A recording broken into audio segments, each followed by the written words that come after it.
I'm Ann Stewart. Today we are going to talk about the 3 things you need to be aware of if you're selling your house in 2024. The first thing I'm going to make mention is repairs. Yes, sometimes we have to set aside some time and resources to make repairs before you put your house on the market. Some of them can be very basic, like cleaning gutters and restaining decks. Other times we need to assess if the roof has life in it or making sure that things are working properly. It is important to do these things as much as you can up front, because inevitably, if you leave it to the home inspection, whenever that day comes, it could be too overwhelming for a buyer to take on. And sometimes they just leave the contract and don't even give you the opportunity to get those things repaired during their transaction with you. Number 2 is pricing it in the sweet spot. One thing I'm noticing a lot in the entire marketplace is everybody's listing their houses at the top of the market or more, because of course, naturally, as a seller, you want to get the most amount of money possible. And sometimes you feel like, hey, I'm just going to try for it.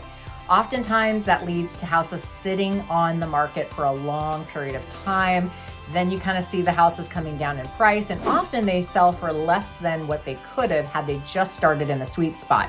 I know it feels like, you want room for negotiations, or you feel like confident about your house, but oftentimes you have to really assess what is selling in the marketplace similar to your house. How's the market responding? Is the market going to give me an offer at that, or is it sort of maybe a 5% chance? But if you do it, don't stay up there too long. Get the price repositioned quickly, because the market is quick. It will tell you whether you're in the ballpark or not in the ballpark.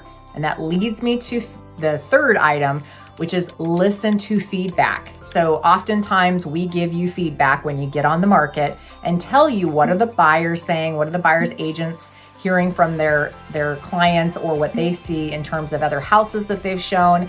And that feedback can be your best feedback to understanding if you are conditioned right, if you're priced right. Now, oftentimes they will not say you are priced wrong.